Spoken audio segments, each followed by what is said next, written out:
Why should people come? I believe that the feedback I'm getting, which I'm very grateful for, the reviews actually have been largely positive, which I was not expecting. I am taking on what I consider to be a very rigid and boring intellectual life in Los Angeles culture. Like, you don't take that on and expect to be reviewed well, like not in this town. We're actually getting reviewed pretty well, which was surprising to me. But the best feedback I'm getting is private. I mean, including an email I got like 5 minutes before I logged onto this call from an old friend who I hadn't seen in years. Not in my ballpark politically by any stretch.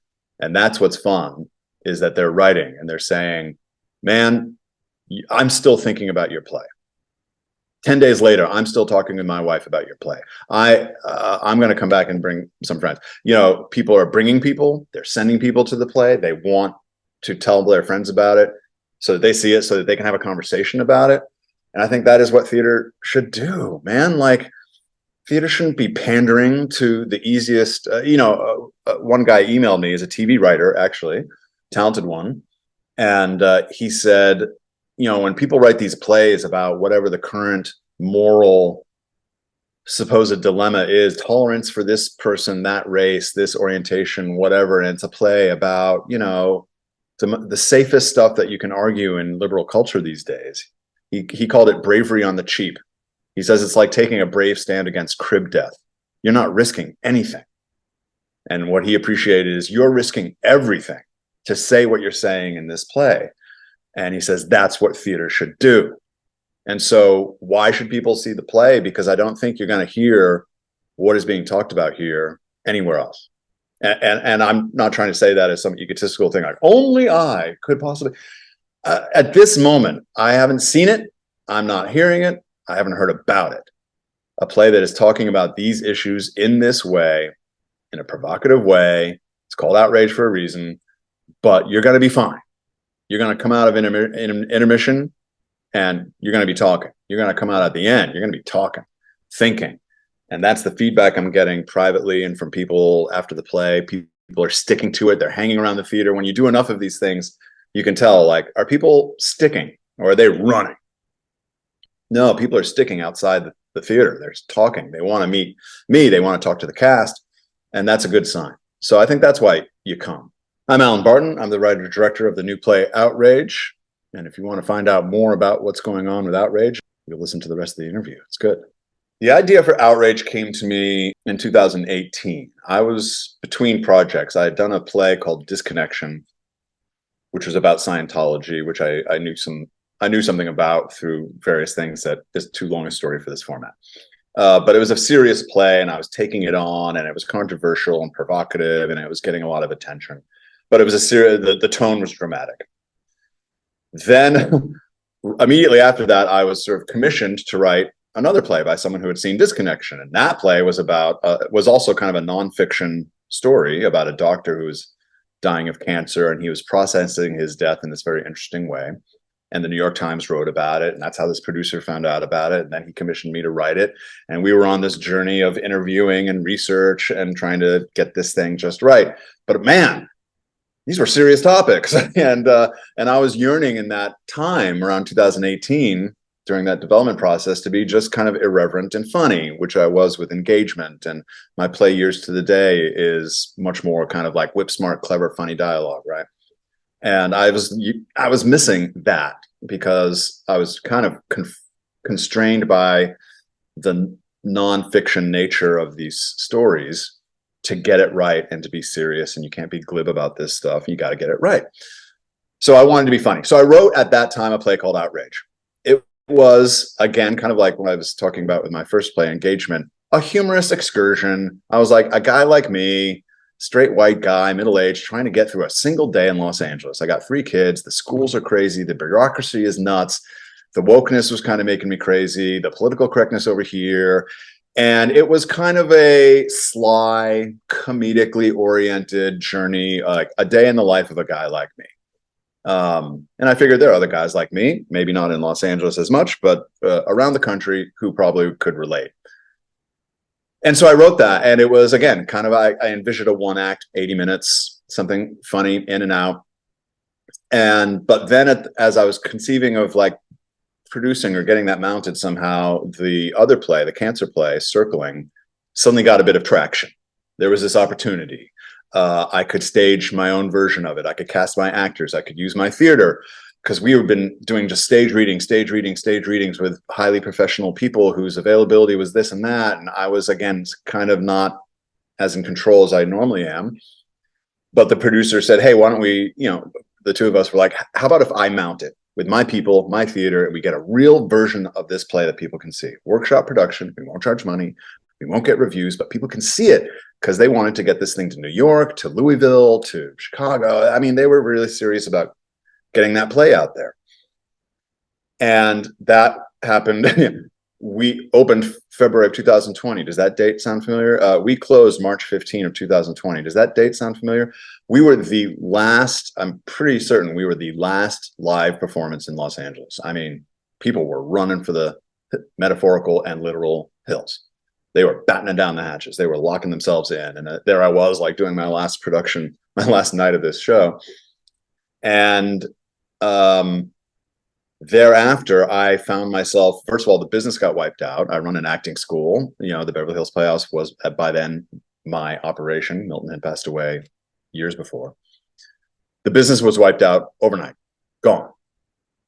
Three cities, LA, San Francisco, New York, 300 actors, 300 students, management staff, an operation, gone overnight, wiped out.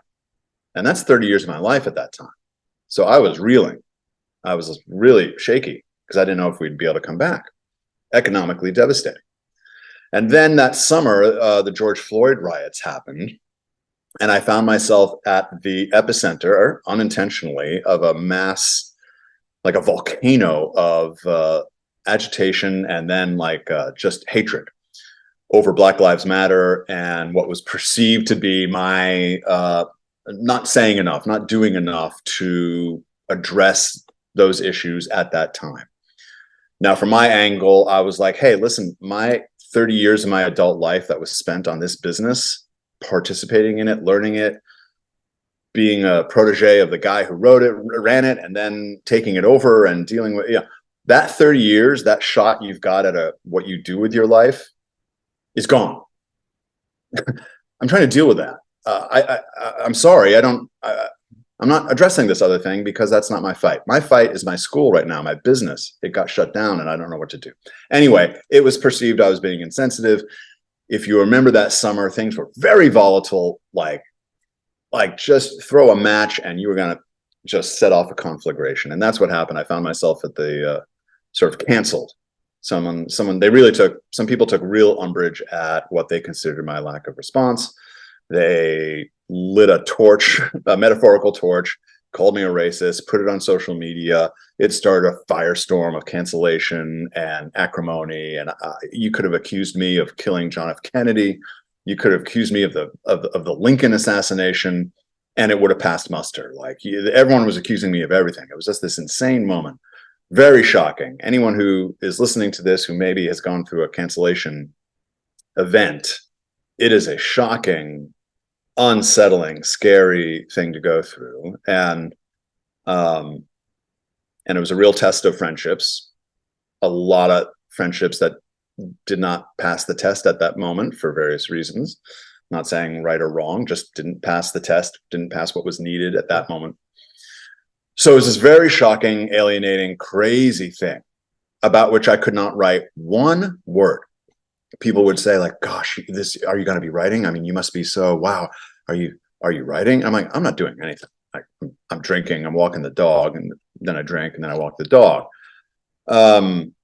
So it was there as this major event in my life. And I generally am writing about things that happened to me that I think might be interesting to others. I think a lot of writers start there, like, hey, this thing happened to me. I find that interesting. I'm pissed off. I found that hilarious, whatever.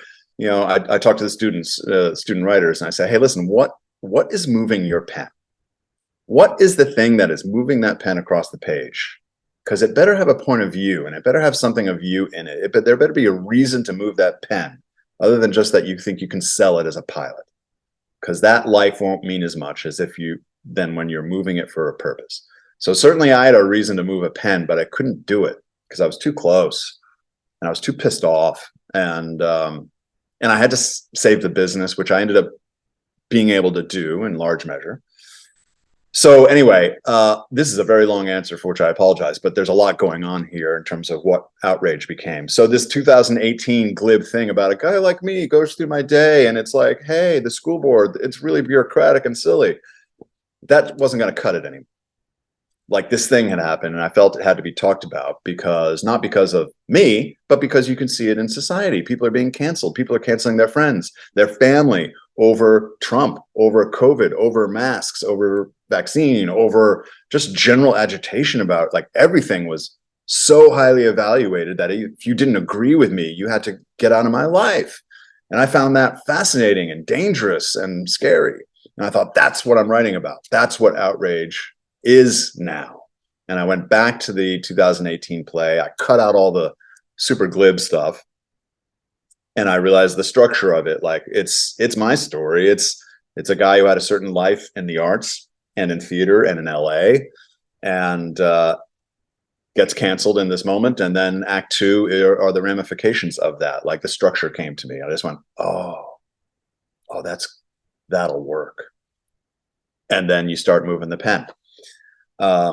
So that's a super long answer, but it's a complicated story about how Outrage came about. It wasn't just like, hey, I woke up one day and I thought, hey, I'll write about cancellation. It was a big thing that happened to me, and then I saw it happening to others, and I was having really interesting conversations with people, good ones, bad ones, agreement, disagreement. And I just thought, I haven't heard this. I haven't heard this dramatized. I don't hear it in the theater. I'm not seeing it on TV. No one's writing about this, certainly not from the standpoint of a guy who went through it. And so I just went, I think I got something there that I have to offer to the space. And when I think I have that, then I can start writing. The world of Outrage is, in the script, I said it's 45/COVID adjacent.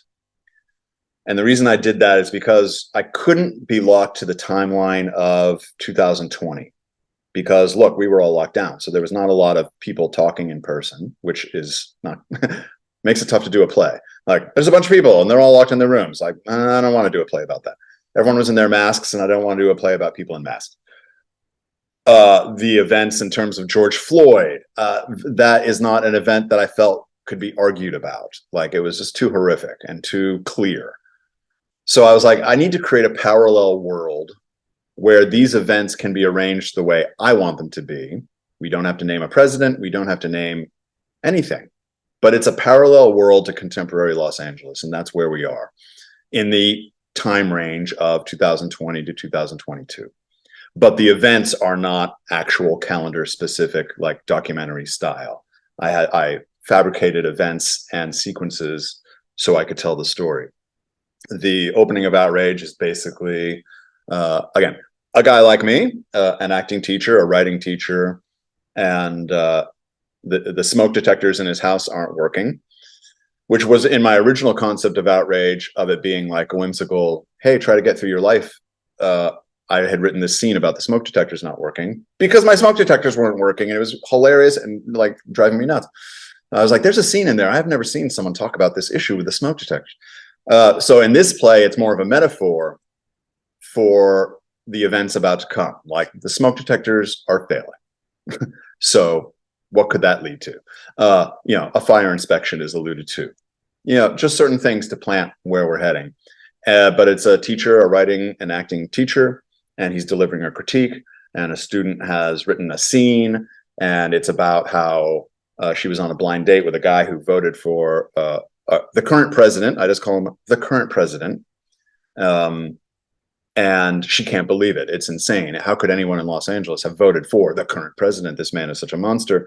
And she's written a scene about that. The teacher is sort of like, I don't know if that's the hook of all time. I mean, it's not that surprising that someone, we've got a diverse city here. People vote all sorts of the place. She can't handle it.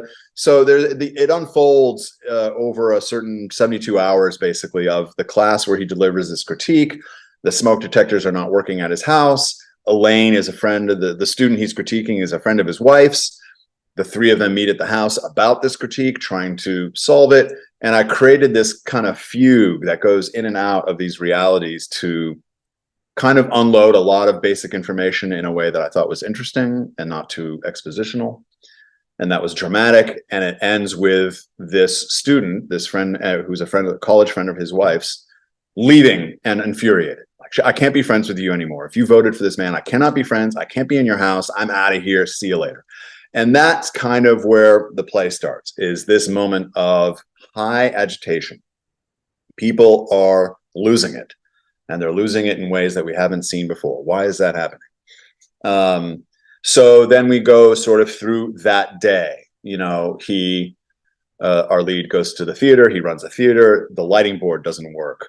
You know, just again, certain things that act as metaphors for it's about to all come down, you know. And he has a fight with the guy he is working for, or a strong conversation with the guy that is a student and he works for about someone who's applying to the program. And they get into this sort of discussion about race and justice. And are people really upset about it when well-to-do white middle-class people are really upset about racism? Are they really upset about racism, or are they signing up for club membership? I think personally in LA, this is one of my more provocative opinions, I guess, that a lot of people who are signing up for the racial justice crusade are signing up for club membership. They want to be in the club of rightness, goodness, virtue. And anger is as I say in the play, anger is your membership fee. And so they have that discussion. Then the verdict comes in, right? There's a trial going on about a cop and a bad shooting. That is a fusion of kind of Trayvon and Michael Brown in terms of actual nonfiction cases in the last 10 years. So I created something that could be argued about. And then Ethan, who's the lead character, goes home. He gets into a big fight with his sister-in-law, the guy who's fixing the smoke detectors. His wife comes in, and like, again, the play's called Outrage. Everyone is outraged. Everyone is getting into it about these events, the events of the world, and his opinions, his inability. The verdict comes down, and this cop gets acquitted and of a bad shoot. And basically, the end of the act is the cancellation of this teacher by a bunch of students, sort of mirroring what happened to me in 2020. And then act 2 is the consequence. 2 years later, what happens to him? What has happened to him psychologically? What happened to him with his friends? What happened to him professionally? And then I covered that ground in act 2. So basically act 1 is the setup of his life, the moments of Los Angeles, current Los Angeles, and it's getting noisy, it's getting angry. There's a incendiary criminal case going on, and ignition, fire, everything burns up, friendships burn up, buildings burn up. And then act 2 is, then what happens because that happened? And that's basically the world of the play. So it's contemporary Los Angeles. I think you're going to hear, certainly people in Los Angeles will recognize the city and the conversations being had. And I think part of it is that I wanted to talk about my little corner of show business in a real way, because there's the Kominsky method acting class and there's the Barry acting class. And I love those two shows. But usually when acting classes and the study of acting and this kind of conversation is portrayed, it's not really portrayed, I think, with great honesty. It's portrayed for comedic effect. It's generally the actors are buffoonish and silly. While I enjoy those things, I resent that no one's telling the real story of how that goes down. So I wanted to take that in a more serious direction, even though it's the entertainment business. We should entertain and have fun. So that is the world of Outrage. Well, the main themes of Outrage are, the lead character at one point says, have you ever thought about what we're doing to ourselves and what we are becoming? And in the moment, it's funny because he's talking to his sister-in-law who's going ape shit on Facebook. She's annihilated. She's in this fight with a guy on Facebook about this police shooting and this trial and this verdict. And she's going nuts. And I've written hilarious dialogue and she's going on and on and on and on with the most unbelievable curse words. And agitation about this guy she wants to kill on Facebook. And at some point she goes completely nuts, and the lead guy says that line, have you ever thought about what we're doing to ourselves, what we've become? And I guess that's really the theme of the play, that as a guy in my 50s coming up, and it used to be hate the politician, but not the voter. Hate the politician, but not your friend who voted for him. That was an ethic that just didn't even need to be talked about. Then Trump came along in 2016 and broke everything. Just broke it. And it became hate the politician and the voter and your friend and your family, and F them. And if they don't get on board, F them even more. Cancel, done, not coming over for Thanksgiving, no more coffee, canceled on Facebook, no more friends. And this shift happened. And I'm not saying it was because of Trump, but I think it's because of how the culture has moved with social media. And this goes back over 15 years since the iPhone. So I think it's part of a bigger movement that Trump was just a symptom of. He was just the manifestation of other things that have been building for a long time. So this is not a play about Donald Trump in any way. He's just part of it in terms of he was a lightning rod. He's an identifiable lightning rod around which you can build some fun dialogue and some fun situations. So that is the basic meaning of the play: is what have we done, and what are we doing to ourselves, and what have we become in giving into this hatred, giving into this passion about politics that is often dictated by others, serving others' goals and means through propaganda or whatever you want to look at it. I've come to believe that the red-blue game of politics being played in this country is just theater. It's just a little fantasy story laid out for all of us to play. The real game is something much more serious, much darker, and encompasses all of red and blue, who are actually in power and control the money and control the weapons. So later on in the play, the lead guy says, he's in a fight with someone, and the guy says, like, this man, this politician, is the worst human being on the planet. And the lead guy says, yeah, I just don't understand why that's more important than plays, parties, scenes from class, weddings, a million drinks, in a million places, the bricks of this friendship. Why is it that means nothing next to my having voted for someone that you hate? And that's kind of one of the major themes of the play. Like, what are we doing here? What are we doing? Because politicians come and go, like, real fast. Friendships should stay, and there should be understanding, and there should be tolerance. And we're in a very, very dangerous and intolerant moment, not just on politics. COVID also exacerbated all of this in many ways. You've got these weird, I'm sure many people are sort of putting together Venn diagrams of their friendships, like, well, on politics, we disagree, but we can converse. On COVID, we were in agreement about lockdowns, but not about masks. But yes, on vaccines. And other people are like, well, I actually hated COVID from the start, and my friend does too. We totally disagree about the lockdowns and how unnecessary that was, but I think the vaccines are full of shit, and he's taken 7. So we can't talk about that. Everyone has these weird confluences, like, what can we talk about? What can we talk about? We disagree, but we can talk. We agree. Sometimes you agree, but you still can't. It's bizarre.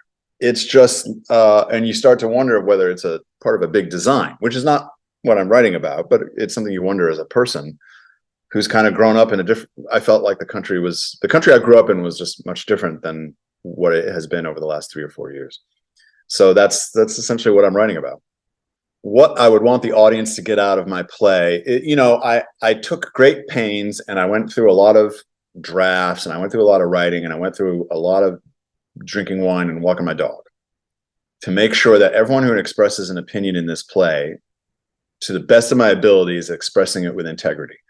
So the people that my lead character, who's kind of the version of me, like an avatar of me in a way, the people he comes up against, I wanted to make sure that those fights were authentic, and that anyone watching the play from either side of that fight would say, yes, my point of view is being represented here, it's being represented honestly. So I really took pains to make sure that happened. So what I would love in terms of what the audience experiences is some semblance of what we've all gone through, arranged, obviously, from my point of view, the events arranged around my story, but that are charging up, lighting up, and provoking thought about what we've done to ourselves and what we continue to do. And maybe some people who have been a little too quick on the trigger to cancel friends and family over opinions that used to be just things you could discuss and have a dialogue about, that maybe they walk out and reconsider whether that's actually the best way to go. And what are the real ramifications of cancellation when people are too quick to give into their passion and too slow to stand up for what's important on a human level. As a friend, like, what does it mean to be a friend? Does a friend give another friend a lecture about politics and morality? Or does a friend simply show up when the shit hits the fan, if I can say the S word? When the shit hits the fan, a friend shows up with a gun, it's in the play, with a gun, some cash, a baseball bat, like, let's go, ready to go, ready to defend. The lectures can come later. The, hey, what were you thinking, can come later. But the main reason you're a friend is that you're there when the blank hits the fan. And I think we can all think about that a bit more. Are we really there? Or are we here? Anything you need, you know what I mean? And we've all experienced it when we're going through something, we're sick, some tragedy, and someone says, like, anything you need. It's a nice thing to say. They're saying it, and then there's the people who show up with groceries.